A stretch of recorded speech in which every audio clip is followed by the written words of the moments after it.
할렐루야. 오늘 화요일 새벽에 오신 여러분 환영하고 축복합니다. 우리 인사 나누겠습니다. 잘 오셨습니다. 말씀에 은혜 받으십시오. 우리 엄집사님 이 자리 딱 지키시니까 꽉 이렇게 차는 것 같습니다. 우리 같이 해봅시다. 전쟁에 능하신 하나님. 예. 우리 하나님께서는 전쟁에 능하신 하나님인 줄로 믿습니다. 앞으로 시대 전쟁이 너무 많습니다. 다 전쟁. 눈에 보이는 물론 예수님께서 마지막 시대가 되면 민족과 민족 간의 그런 전쟁이 일어난다 하잖아요. 우리나라도 1950년도에 민족과 민족 안에서의 그런 전쟁, 동난이기도 하죠. 그 전쟁 겪기도 하고 전쟁이 참 많았습니다. 우리나라가 또 파병되기도 하고. 근데 앞으로는 이러한 전쟁, 눈에 보이는 확실한 전쟁들이 더 많아지고 세계 간의 전쟁들, 생각이 다르면 생각이 예수 그리스도께로 집중해서 예수님을 머리로 삼고 서로 다르지만 또 하나가 되지 아니하면 반드시 전쟁에 일어나는 어떤 상황들, 이념의 전쟁들, 세계 간의 전쟁들, 물질, 화폐, 살아남아야 되기 때문에 다른 나라는 연료가 있고 우리나라는 연료가 없으면 이것으로 인해서 반드시 예수님의 통치가 없으면 전쟁이 집어삼키고 집어 빼앗을 수밖에 없는 그런 전쟁들이 앞으로는 더 많이 일어나는 전쟁을 대비해야 됩니다. 예수님께서 오실 그날이 가까울수록 전쟁이 계속해서 이렇게 쓰나미가 일어나듯이 땅을 뚫고 대지를 뚫고 지층들이 깨어지고 일어나듯이 전쟁이 일어나게 되는데 우리처럼 다 따뜻한 마음을 가진 사람들만 있지 않습니다. 따뜻하지 아니하는 그런 상황들을 만나게 될 때 우리와 우리의 자녀가 어떻게 그 상황을 대면해야 되는지, 사랑이라는 부분들, 이건 능력인데 이 능력들을 단순하게 어떤 윤리적인 측면으로만 결코 생각할 수 없는 그런 부분들, 그래서 정말 하나님을 아는 경건, 하나님은 신비하신 분인데 신비주의는 문제가 있지만 또 하나님은 신비하신데 그 신비하신 하나님을 우리가 아는 그 경건의 능력을, 경건의 모양 가지고는 결코 살아갈 수 없는 시대, 경건의 능력을 우리는 보유해야 이렇게 한다고 볼 수 있습니다. 오늘 시편 말씀을 이렇게 묵상하면서 어제 또 장례식을 갔다 오니까 거의 저녁 오후가 되는 거예요. 이렇게. 그래도 몸은 좀 피곤해요. 사실은 피곤한데 말씀을 붙잡아야 된다.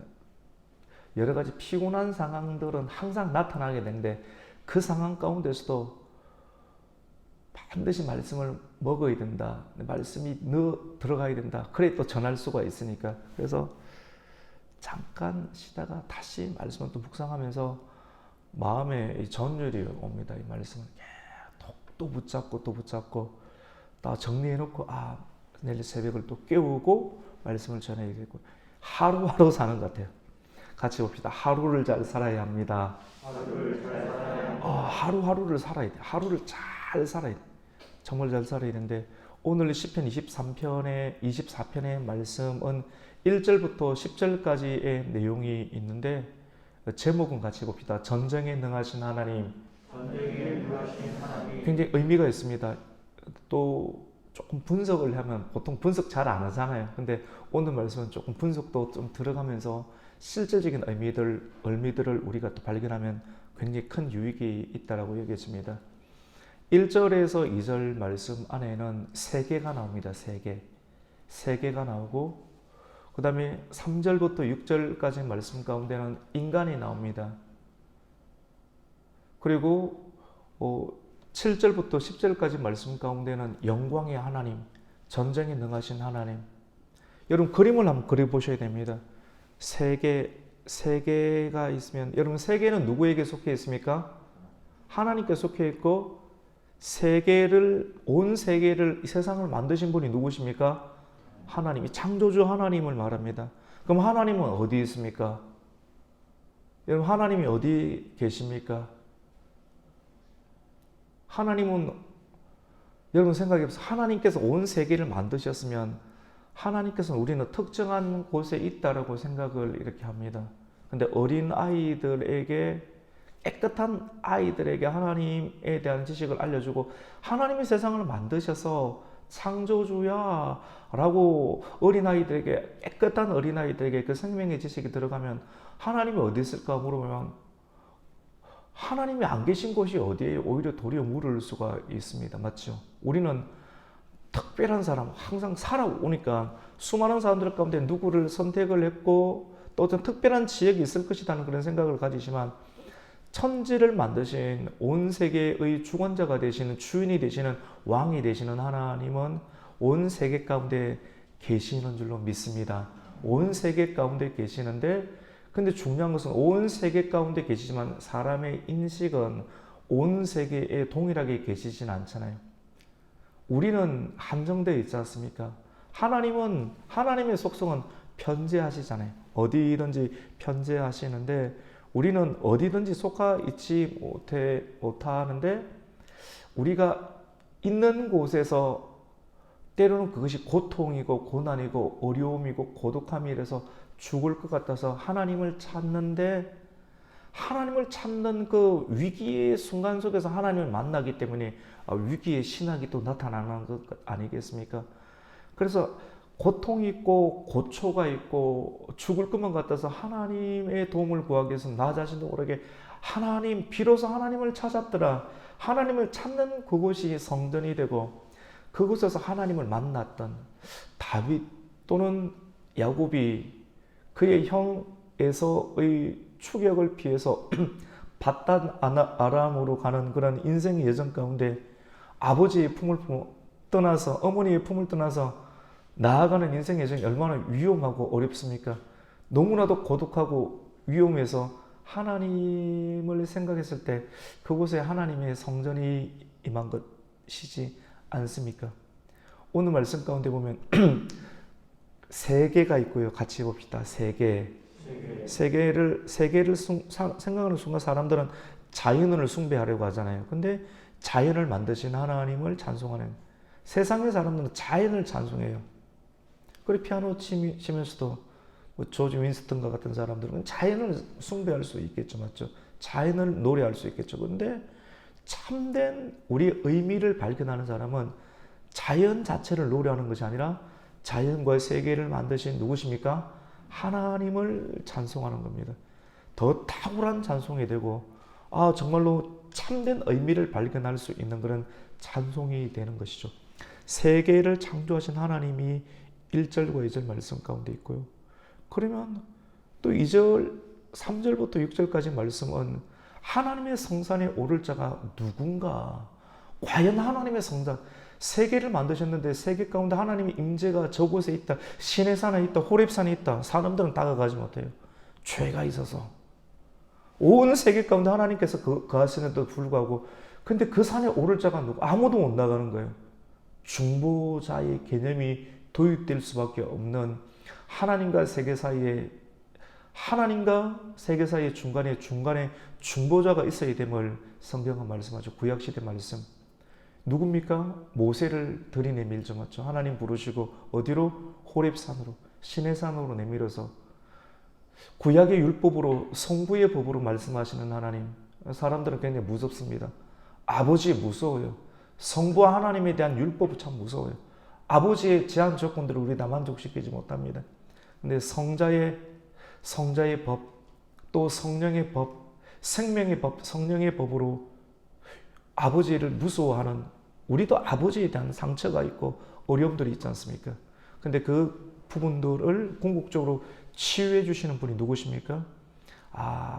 아버지가 성자를 보내시고 아버지가 성령을 보내시면서 아버지에 대한 원망과 두려움들이 사람의 세계 가운데 있을 수 있는데 아버지가 이런 원대한 분이시구나 하는 것을 발견한 인간, 세계가 있고 인간이 있고 그리고 맨 마지막에 영광의 하나님, 또 전쟁에 능하신 하나님, 굉장히 이질감이 있는 각각의 세연으로 된 주제이지만도 이질감이 있지만도 온 세계가 이런 식으로 진행이 되면서 전쟁이 있으면서 하나님의 사람들을 부르시고 또 전쟁에 능하신 하나님을 믿게 하심으로 말미암아 하나님의 참된 백성들을 살피시고 도우시는 하나님의 선명한 예언적인 역사가 있다라고 하는 것을 말씀 가운데 발견하게 됩니다. 우리 말씀 가운데 하나님 서서히 들어가 보면 우리 1절 같이 한번 읽어 보겠습니다. 1절을 한번 읽습니다. 시작. 땅과 거기에 충만한 곳과 세계의 그 가운데 사는 자들은 다 여호와의 것이로다. 여러분, 땅과 거기에 충만한 것, 세계와 그 가운데 사는 사람들은 다 누구의 것입니까? 하나님의 것입니다. 세계를 하나님께서 지으시고 온 세상 만물을 창조주가 하나님이고 하나님이 주인이고 하나님이 왕이라는 말입니다. 저와 여러분이 하나님만을 믿는다는 것은 하나님을 인정한다는 것이고, 하나님을 인정하는 사람은 하나님을 예배하겠죠. 써 있는 곳에서. 여러분, 부족한 것이 있습니까? 어제 말씀 가운데도 나에게는 부족한 것이 있지만 하나님을 소유하고 내가 하나님께 소속되면, 하나님과 관계를 맺으면 우리에게는 부족함이 없는 줄로 믿습니다. 하나님께 잘 보이세요. 사람에게 잘 보이면 그 사람이 가지고 있는 일부를 우리에게 가져올 수밖에 없어요. 근데 전 세계를 다 가지고 있는 분, 우리 정말 한번 믿어보십시다. 온 세상을 만드신, 온 세상에 편재하고 계시는 그 하나님을 우리가 믿고 하나님께 잘 보이면 하나님은 우리에게 좋은 것을, 선한 것을 주실 수 있는 줄로 믿습니다. 여러분, 부족한 거 있잖아요. 저와 여러분 다 부족하잖아요. 지식도 부족하고 물질도 부족하고 성품도 부족하고 한국은행에 있는 돈 다 갖다 줘도 부족할 것 같고, 바다 같은 하나님, 하늘 같은 하나님의 은혜 다 줘도 우리가 맡고 있는 여러 가지 책임들을 감당할 때 하나님의 사랑 없어는 안 되지 않습니까? 하나님께 잘 보이면 하나님께서 좋은 것을 주실 줄로 믿습니다. 이 말씀, 그 말씀이 들어오고요. 2절 말씀도 볼까요? 2절 말씀 우리 같이 읽습니다. 여호와께서 그 터를 바다 위에 세우시며 강다리 위에 건설하셨도다. 이 말이 무슨 말일까? 계속 묵상했습니다. 하나님은 터를 세우시는 분인 줄로 믿습니다. 교회의 터를 세울 때도 교회의 터, 선지자와 사도들이 터 위에 세우신 교회에 우리는 들어가야 되는 줄로 믿습니다. 선지자, 동일한 선상에 있어야 됩니다. 사도, 선지자와 사도의 동일한 터 위에, 그 터는 다른 터가 아니었습니다. 근데 이 창세기 말씀 가운데 지금 1절은 창조하셨다. 또 창조의 주인이 하나님이시다. 또 이게 10절까지 들어가 보면 이것은 왕이시다. 근데 2절 말씀 가운데 보면 하나님께서 터를 세우시는데 어디에 세우시느냐? 같이 봅시다. 바다 위에, 그리고 강다리 위에. 궁금한 것이 생겨요. 왜 하나님께서는 바다 위에 세우셨는가? 시편의 말씀 가운데도 유대인의 히브리 문학 가운데 보면 유대인들은 바다를 좋지 않게 생각해요. 그래서 예수님께서는 바다 위를 거니시는 하나님, 맞죠? 예수님께서 갈릴리 바다를 딛고 지나가시고 바다가 계속해서 하나님께서 하시고자 하는 일들을 방해하는 히브리 사람들, 시편이든 그것이 마가복음이든 그런 바다 안에서 뭔가가 일어나는, 요한계시록 안에서도 나중에 그리스도께서 심판의 재림지로 오실 때 바다가 깨어져 버리고 바다 위에 수많은 상인들이 오고 갈 때 바다의 3분의 1들, 고기와 바다와 선박들을 깨 부시시는 하나님의 역사, 단순한 이것이 문학 작품이 아니라는 역사. 그리고 바다에서 용이 나오는데 리오야단이라고 하는 하나님을 대적하는 그런 용과 같은 세력들이, 그래서 하나님은, 또 히브리 사람들은 바다를 어둠의 권세가 나오는 그런 지역으로 생각을 하고 있습니다. 근데 바다 위에 기초를 세우시고 터를 세우시고 강들 위에 기초를 세우신다. 창세기 1장 1절과 2절, 3절 말씀 가운데 보니까 하나님께서 빛을 창조하시기 이전 가운데 있었던 그 상황들은 어떤 상황입니까? 흑암이었고 혼돈이었고 공허함이었습니다. 하지만 그 수면 위에 하나님의 영이 운행하시더라라고 말씀을 하고 있습니다. 수면 위에 물들, 그리고 하나님께서 빛이 있으라 말씀하신 이유 가운데 물들로 이루어진 모든 세계들 속에서 하나님께서는 물을 한쪽으로 모시면서 무튼 드러나라. 그래서 사람들이 살아갈 수 있는, 하나님 형상이 발을 버티고 살아갈 수 있는 무틀을 만들었는데 어둠의 권세, 어둠의 바다들을 한쪽으로 물리치고 묻히 드러나는 거룩한 현상을 하나님께서 구별하는 현상, 구분하게 하는 현상. 이것은 우리가 천지를 창조하신 하나님이 없는 그 상태는 굉장히 혼재하고 혼돈한 상황, 공허한 상황, 흑암으로 덮여 있는 그런 상황이지만 하나님의 빛이 들어오고 하나님의 말씀이 들어오게 되면 묻히 드러나는 구분되는 현상, 거룩한 현상, 구별되는 현상이 일어나게 되는 것. 그리고 이것이 실질적으로 질서가 부여되는 상황이라고 볼 수가 있습니다. 기초가 만들어진다는 것, 집을 세우는 것이죠. 수많은 집, 사람이 사는 집도 있지만도 이 집의 최고의 우두머리가 되는 집은 하나님의 성전이 되는 줄로 믿습니다. 하나님을 예배하는 집으로 세워야 되죠. 가정도 그렇게 세워야 되고 또 가장 특수한 기관인 교회도 그렇게 세워야 되고 가정과 교회를 통해서 이 나라가 하나님의 나라로 바뀌어야 돼. 결국 아닌 나라도 있겠지만 하나님의 나라가 또 다시 오겠죠. 그래서 바다 위에 터를 세우고 강들 위에 터를 세우시는 그 하나님, 질서를 부여하시는 온 세계 가운데 창조주 하나님이심을 드러내는 다윗의 찬양식 가운데 창조의 신앙으로 성령께서 예언적으로 선포하시고 또 질서를 부여하시는 하나님, 다윗을 통해서 역사하시는 찬양 가운데 거하시는 하나님의 역사가 1절과 2절 가운데 있습니다. 굉장히 이질적인 것처럼 보이지만 또 축구를 잘하는 최고의 축구를 보면 골키퍼로 직진하는 것처럼 보이지만 순간적으로 이렇게 갈 것을 예상하지 못하게 발목이 강한 선수들이 발을 꺾고 사람들은 넘어지고 또 꺾고 넘어지면서 공이 골로 들어가는 걸 보면서 어떤 생각을 합니까?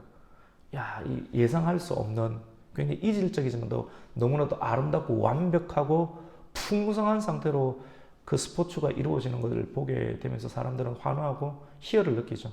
오늘 시편이 세계 또 창조 그 다음에는 하나님의 성산에 오를 자가 누구냐 굉장히 이질감을 느끼는 어떤 형태이지만도 풍성하고 완전한 하나님의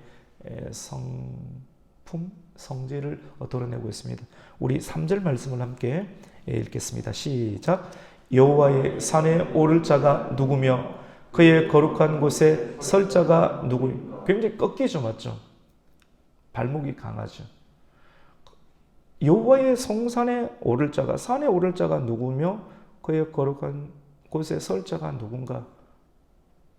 이렇게 써야 된다는 것이죠. 누굽니까? 어떻게 보면 표면적으로는 중보자의 느낌, 모세가 연상되기도 하고 또 모세가 연상되면서 궁극적으로 예수님 또 궁극적으로 또 인간에 대해서 이러한 사람이 되어야 되는데 그것을 유추하는 그런 단어들이 이 질문에 관해서 4절에 나옵니다. 과연 하나님의 성산에 오를 자가 누구인가? 다 불타 죽게 될 것인데 누가 거룩한 곳에 서겠는가? 하나님 앞에 당당히 죄가 있어서 못 서는데 누가 지성소에 들어갈 수 있는가? 여러분 수많은 사람들이 있지만도 하나님의 사람들은 천만인을 두려워하지 않습니다. 여러분 믿으십니까? 사람들은 수에 벌벌 떨죠. 돈에 떨고 사람의 수에 떨죠. 근데 참된 여호와 전쟁에 능하신 하나님 창조의 신앙으로 무장되어서 누가 감히 쓰겠는가 하는 하지만 하나님을 알므로 말미암아 하나님 예수의 이름으로 담대히 하나님 앞에 설 수 있는 그 예배자들은 돈과 사람의 수에서 떨지 않는다는 것을 명심하시기를 축원합니다. 여러분 왜냐하면 이 의식을 가지세요. 구약시대 성막을 구성하는 바깥들이 있고 성소가 있고 그 안에 누가 있습니까? 지성소가 있죠. 근데 바깥에 수많은 백성들이 있습니다. 사람들은 다수결에 의해서 자기 힘을 발휘하려고 하죠. 많은 의견들을 가지고 와서 이 의견 들어주십시오. 근데 그 의견들이 참이기도 하지만도 아닌 경우도 있습니다. 하나님은 단순하게 이 세상의 공산주의는 말도 안 되게 잘못된 것이고 이 세상의 민주주의가 하나님의 뜻이다라고 볼 수도 없습니다. 하나님은 신정정치죠, 맞죠? 다수결에 의해서 다수결이 다 맞는 것은 아닙니다. 하나님은 하나님이십니다. 할렐루야.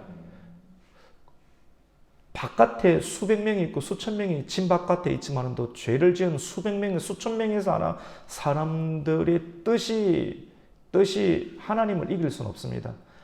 한 명 대제사장이 지성소 안에 들어가서 한 명 대제사장이 전체 수천만 명을 이길 수가 있는 거예요. 하나님의 뜻을 가진 사람이 전체 세계를 이길 수가 있게 되는 것입니다. 이런 의식을 가지고 그리스도인들은 여러분이 속해 있는 곳으로 들어가야 되고 담대히 들어가야 됩니다. 누가 담대할 수 있습니까? 예수 그리스도의 피를 묻힌 자. 여러분이 학교에 들어가고 여러분이 수술실에 들어가고 여러분이 상담을 하게 되고 여러분이 직장에서 중요한 프로젝트를 감당하게 될 때 마음이 떨릴 수 있습니다. 하지만 오늘 이 말씀, 누가 감히 하나님의 산에 오를 수 있는가? 누가 감히 거룩한 자리에 설 수 있는가? 창조의 신앙으로 무장된 자. 전쟁이 있거든요. 전쟁. 누가 설 수 있습니까? 하나님을 붙잡고 있는 사람, 하나님을 믿는 사람. 그 사람은 담대하고 두려워하지 않고 떨 수 있고 오늘 또 성공과 승리로 하나님께서 오늘 하루를 마감하게 하실 것입니다. 그 사람이 누구인가? 4절은 말씀합니다. 같이 봅시다. 4절 읽습니다. 시작. 곧 손이 깨끗하며 마음이 청결하며 뜻을 허탄한 데 두지 아니하며 거짓 맹세하지 아니하는 자로다. 여러분이 여러분의 삶 가운데서 이기는 인생 되기를 주님의 이름으로 축원합니다. 요한계시록 소아시아 7교회 가운데 이기고 이기라 모든 교회들이 다양한 특수한 상황을 가지고 있지만 동일해야 되는 상황, 그 전쟁 가운데 이겨야 되는 줄로 믿습니다. 한순간도 패배하지 말라는 겁니다. 반드시 이기라는 것입니다. 이기기 위해서 어떻게 해야 되는가? 하나님의 성산에 올라야 되는데 그 성산에 오를 자가 누구인가? 같이 봅시다. 손이 깨끗해야 됩니다. 손이 깨끗한 사람. 두 번째 같이 봅시다. 마음이 청결해야 합니다. 마음이 청결한 사람. 세 번째 같이 봅시다. 뜻을 허탄한 데 두지 않아야 합니다. 마지막입니다. 거짓 맹세하면 안 됩니다. 오늘 말씀이 굉장히 강력하고 탄탄해요. 성도가 강력한 말씀과 탄탄한 하나님의 말씀으로 무장되어야 되는 줄 믿습니다. 그러면 논리, 설득, 다양한 애호사임 가운데서도 강력하고 탄탄하면 허물어지지 아니하죠. 내가 말씀으로 준비되지 않으면 몇 번의 공격들에서 허물어지게 되는 것이죠. 감정 무너지든지 멘탈이 무너지든지 정신이 무너지게 되는, 여러분이 해야 될 일들과 무너지게 되니까 성공이 사라지게 되고 이김이 사라지게 되는 것이죠. 말씀으로 무장돼요. 손이 깨끗하다. 성경 속에 나오는 손을 씻는 사람들이 많이 나옵니다. 예수님을 법정에서 고발했던 빌라도, 주님 오실 때까지 빌라도는 사람들이 입에 오르나락 하겠죠, 맞죠? 빌라도 손을 씻었지만 손을 씻는다는 것은 나는 죄 없다는 것이지 않겠습니까? 근데 손이 깨끗하다. 그렇게 한다고 손이 깨끗해지는 것이 아니겠죠. 죄를 범하지 아니하는, 죄 씻음이 있는, 누가 성전에 오를 자가 되겠는가? 창조의 신앙 안에는 심판의 신앙이 같이 돌아있다라고 우리는 주일날 이사야 46장 9절의 내용을 통해서, 10절의 내용을 통해서 시초부터 종말을 포함하고 있는 하나님의 역사를 발견하게 됩니다. 알파가 되시는 하나님이 오메가가 되시고 창조주가 되시는 분이 오늘 전쟁에 능하신 왕으로 오시는 것을 오늘 말씀 계속 거듭 반복하고 있습니다. 그리고 마음이 깨끗해야 되죠. 마음이 청결한 자가 하나님을 볼 것이다 라고 또 예수님께서는 산상수훈을 통해서 말씀하십니다. 그리고 뜻을 허탄한 데 두지 않는다. 이 세상은 다 허탄합니다. 지상에서 땅에서 뭔가를 짓고 행하는 모든 우리의 손으로 행하는 일들은 결국 허탄하고 종이 축 말리듯이 말려주고 다 불타버릴 것인데, 그래서 하나님은 사람들 가운데 영의 것을, 신령한 것을 추구하라 이렇게 말씀을 합니다. 우리가 바쁘고 돌아다니고 행하는 모든 일들의 중심이 하나님의 것, 하나님으로부터 온 것, 하나님의 말씀을 세우는 것이 되어야 하는 줄로 믿습니다. 그쪽으로 계속 추진하십시오. 근데 나머지 해봤자 뭐 손에 잡히는 것 같은데 또 빠져나갈 것입니다. 신령한 것, 신비적인 것이 아니죠. 신령한 것들을 추구하게 될 때 그 공적들은 불타지 않습니다. 계속 가지고 있으니까 강력하고 허무하고 허탄하지 않으니까 사람이 계속 튼튼하고 단단하고. 근데 이런 말인데 자꾸 축 처지는 이유, 허탄한 데 뜻을 두어서 그렇습니다. 마지막 내용이 사전 안에 보면 거짓 맹세하지 말라라고 말씀을 하죠. 그래서 오전 말씀 가운데 보면 이런 사람이 지성소 안에 들어갈 수 있는 대제사장이신 예수 그리스도를 마음에 품고 손을 깨끗하게 신고 마음이 청결하고 뜻을 허탄한 데 두지 아니하고 분명한 목적 의식을 가지고 살아가는 사람은 거짓 맹세하지 아니함으로 말미암아 온 세계 가운데 곳곳에 돌아다니면서 성전을 지을 수 있는 사람, 성전이 되는 사람, 걸어다니는 성전이 되는 사람, 이런 사람은 참으로 의가 있고 복이 있다. 의의 개념과 복의 개념을 동일하게 말씀합니다. 우리는 기복신앙으로 많은 것이 점철되어 있지만도 이것이 하나님의 복이다. 기복신앙으로 주어지지 않은 것에 대해서 무한한 많은 것들을 복으로 여겨지지 않기 때문에 여겨지지 아니함으로 많은 시간들을 실패로 보내야 되고 허무함으로 보내야 되지만 완전하신 하나님은 내 손에 잡히는 것뿐만 아니라 잡히지 않는 영역들까지도 의와 복을 하나의 개념으로 말씀하고 있습니다. 우리 5절 말씀을 같이 읽습니다. 시작. 그는 여호와께 복을 받고 구원의 하나님께 의를 얻으리니 아멘. 의와 복을 하나로 두고 있죠. 그래서 6절 말씀 가운데 하나님의 산에 오를 자가 누군가, 거룩한 곳에 설 자가 누구인가. 이런 의, 그래서 그리스도의 보혈의 능력에 힘입어 담대히 하나님의 산 앞에 설 수 있다. 하나님의 지성소 앞에 들어갈 수 있다. 하나님 담대함으로 나아간다. 같이 봅시다. 담대함. 예수 믿는 사람이 담대할 수가 있죠. 그 히브리서의 중요한 모토이기도 하지 않습니까? 담대함. 내가 기력이 세다는 것이 아니라 예수로 충만하고 예수에 빠져 있으면, 예수로 온전히 무장되어 있으면 담대함이 생기죠. 물질에 빠지면 치우치죠. 사람에 빠져도 치우치죠. 하지만 예수님께 빠지고 예수님께 미치면 그 사람은 정상이 되는 줄로 믿습니다. 그 하나님한테만 잘 보이면 굉장히 사람이 객관적이고 통찰적으로 변화가 될 수 있습니다. 누가 성산에 오를 수 있고 누가 거룩한 산에 설 수 있습니까? 그 대답을 합니다. 예수님으로 충만한 사람은 하나님을 찾고 하나님의 얼굴을 구한다라고 말씀합니다. 우리 6절을 읽겠습니다. 시작.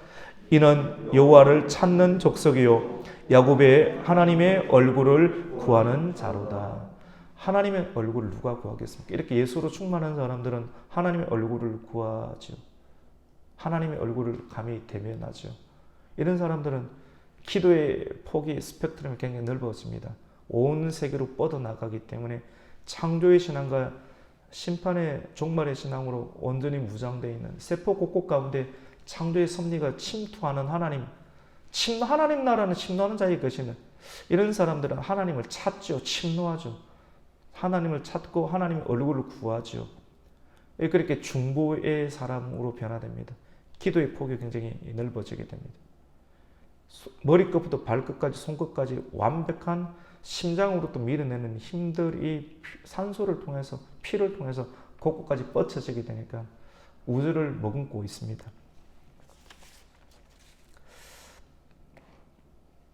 우리는 하나님 앞에 나아갈 때 또 이런 마음을 가져야 합니다. 이제 예배죠, 예배.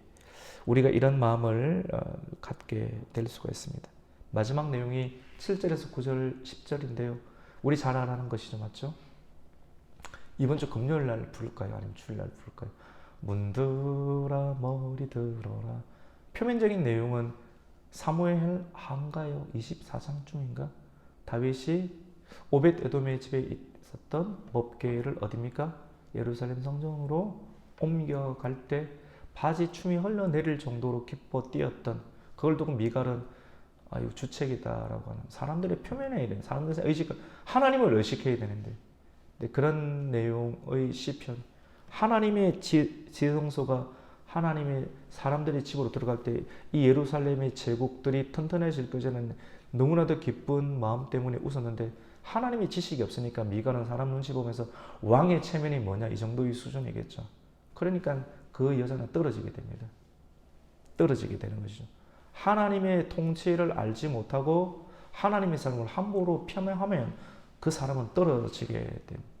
영의 열매를 맺지 못하게 되는 것이죠. 우리 그 말씀 문들아 머리 들으라 한번 읽어볼까요? 7절부터 읽습니다. 시작. 문들아 너희 머리를 들지어다. 영원한 문들아 들릴지어다. 영광의 왕이 들어가시리로다. 영광의 왕이 누구시냐? 강하고 능한 여호와시요 전쟁에 능한 여호와시로다. 아멘. 여기까지만 읽어볼까요? 여러분, 우리에게는 각자의 니즈가 있습니다. 다양한 필요가 있죠. 그 여호와는 나의 목자시니 내게 뭐가 없습니까? 부족함이 없다. 하나님과 나를 말씀으로 이렇게 언약 관계를 맺는 사람은 나는 부족하지만 또 부족함이 없는 하나님으로부터 공급받는 은혜가 있게 되는 줄로 믿습니다. 그게 예배입니다. 하나님을 찾는 성산에 감히 서는 자. 예배가 우리 각자 모든 사람들의 니즈가 다양한데 사람들의 니즈와 끝까지 책임지시고 사랑하시는 하나님과의 만남이 있는 곳이 어디입니까? 예배죠, 예배. 그리고 예배로 부르시는 거예요. 예배로 부를 때 사람들은 돈 하지만 또 돈보다 더 크신 하나님을 소유하라. 하나님을 먼저 예배할 때 영이 채워지고 사람들은 공간을 생각하죠. 공간이 아니라 사마리아 소가성 여인과 하나님을 예배하는 때가 있을 것이다. 창조의 신앙으로 무장되면 그 때 가운데 들어가게 되어서 하나님의 영으로, 그러니까 하나님의 사람이 변화되니까 뛰어나가면서 이전에는 우울 가운데 있었지만도 내가 하나님을 만났다, 내가 하나님을 깨달았다, 그 예배자로 선포하게 되는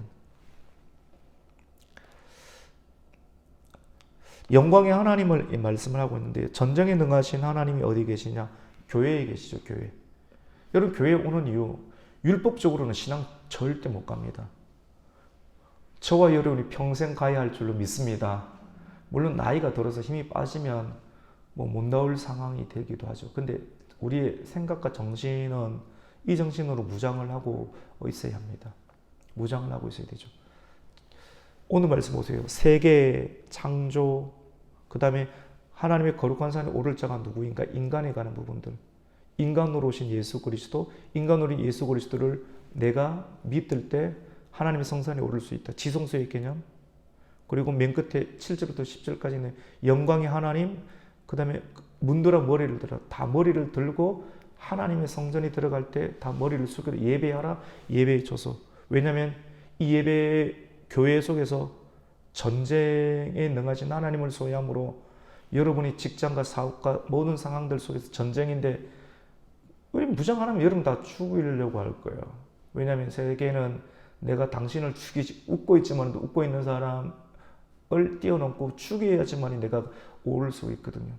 그것이 삼성이고, 그것이 대우고, 그것이 현대고, 그것이 학교고, 우리의 사업입니다, 여러분. 모든 것들은 다 폐해질겠지만 하나님의 나라는 영원할 수 있겠죠. 하나님의 나라, 하나님의 성전으로 부장되어 있어야 됩니다. 하나님은 나의 목자로 모시고 나의 왕으로 모신 자는 어디로 가든지, 여러분 같이 봅시다. 안전할 것입니다. 안전에 대한 욕구가 있지 않습니까? 안전. 그 안전 보장받을 수 있습니까? 지금 여러분의 자녀들 다 어떻게 놔둬놓고 있습니까? 믿음으로 놔둬놨죠. 누가 들어가서 가져가면 어떡하겠어요? 여러분의 소중한 자녀, 소중한 재산들 어떡할 거예요? 그리고 우리의 마음에 있는 그리스도, 신앙. 근데 안전. 서두에 말씀을 했지, 앞으로 우리는 수많은 전쟁을 경험할 겁니다. 세계 간의 전쟁, 민족과 민족 간의 그런 전쟁, 이념의 전쟁, 사상의 전쟁들, 문서의 전쟁들. 우리가 에서들을 통해서 문서 배웠죠. 동일하게 그리스도와 교회를 대적하는 하만은 계속해서 일어날 겁니다. 주님께서 출애굽기 17장을 통해서 내가 아말렉과 더불어 대대로 싸우리라. 하나님은 교회를 통해서 계속해서 이 시대의 다윗들을 계속 세우면서 아말렉을 쳐부수게 할 것이고, 하만의 세력은 또다시 계속 일어나게 될 것이고, 하만은 아말렉 아각의 왕이지 않습니까? 그럼 그 사람들은 앞으로 문서를 통해서 계속 만들 거예요. 문서를, 법조항을 통해서 하나님의 교회와 하나님의 나라가 확장되지 못하도록 죽을 것 같죠. 숨 못 쉴 것 같죠. 하지만 하나님께서는 하나님은 창조주 하나님이시고 전쟁에 능하신 하나님이라고 말씀하시면서 이런 문서의 전쟁, 세계 간의 화폐의 전쟁, 민족과 민족에 일어나는 모든 전쟁, 이념의 전쟁들, 그리고 무엇보다 영적인 전쟁들, 이 아말렉과의 전쟁은 모세를 통해서 높은 산에 올라서 기도를 할 때, 함께 더불어서 기도를 할 때 그 아말렉의 전쟁이 이기게 된다는 것을 우리에게 말씀을 하고 있습니다. 다양하고 예측 불가능한 적들의 그런 공격과 전쟁 속에서 우리가 안전하기 위해서 오늘 우리는 시편 24편을 묵상했습니다. 이걸 먹었습니다. 말씀으로 꿀꺽꿀꺽 삼키듯이 시편 말씀은 내가 헐떡이듯이 주의 말씀을 사모하여 그 말씀을 먹었다. 헐떡이듯이 먹지 않으면 그것이 깊이거든요. 헐떡이듯이 그것을 먹을 때 강력한 말씀이 들어오게 되고 그 말씀으로 우리가 사도 바울의 말씀과 같이 전신갑주로 무장을 하게 됩니다. 세계를 지으신 하나님으로 무장해야 되는 줄로 믿습니다. 온 세계에서 여러분이 가는 곳간마다 하나님께서 계신 줄로 믿습니다. 근데 그곳에서 감히 하나님 앞에 서서 누가 하나님의 성산에 오를 가는 곳에 여러분이 교회가 되고 교회를 세우는 거예요. 여러분이 교회입니다. 그리고 거기서 전쟁에 나가신 하나님이 여러분의 사업과 상황 모든 일들을 통해서 전쟁을 하게 하시는 거예요. 앞서 여호수아보다 앞서 행하시는 하나님께서 동일하게 여러분보다 앞서 행하실 것을 믿음으로 기도로 출발하고 기도로 나아가고 기도로 무장할 때 우리의 군대 체바우트 여호와의 군대 장관 되신 하나님께서 우리 앞서 행하심으로 여리고를 무너뜨리고 그들의 간담을 서늘하게 하시는 여러분이 가는 곳마다 일이 되는 거예요. 학교도 되고 사업도 되고 사람들의 상담도 되고 그러니까 우리가 먹고 사는 것 아니겠습니까? 단순히 먹고 말씀으로 먹고 삶으로 일을 성취하게 됩니다. 오늘 이 말씀을 통해서 전쟁에 능하신 하나님과 연합함으로 여러분 세상은 혼돈하지 않습니까? 혼돈을 정복하고 또 공허함을 정복하면서 안전을 보장받고 또 복과 의를 유업으로 계속 이어가는 여러분과 여러분의 가정과 자녀 또 기업이 되시기를 예수 그리스도 이름으로 축원합니다. 아멘. 하나님 감사합니다. 오늘 주신 시편 24편 말씀을 통해서 창조의 신앙으로 하나님 무장하게 해주시고 온 세계 가운데 우리가 때로는 쫓겨다니는 그런 상황들 가운데서도 그곳이 하나님의 교회가 되고 하나님의 성전이 될 수 있음을 하나님 또 깨달아 알게 해주시고 하나님 전쟁에 능하신 하나님을 모심으로 말미암아 하나님 전쟁을 이기는 인생 그리고 하나님의 복과 의를 유업으로 계속해서 이어갈 수 있는 하나님의 인생 그리고 그 어떤 상황 가운데서도 흔들리지 않는 하나님 인생 혼돈과 공허함과 흑암 가운데서도 창조하시는 하나님 터를 견고하게 세우시는 하나님 오늘도 우리가 믿음의 터를 견고하게 세워나감으로 인하여서 오늘 하루를 마감할 때 오늘 또 하나님의 도우심으로 이겼노라라고 고백하며 복과 의를 가지고 가정으로 복귀하는 하나님의 성도 되게 하여 주시옵소서. 예수님의 이름으로 기도드립니다. 아멘. 하늘에 계신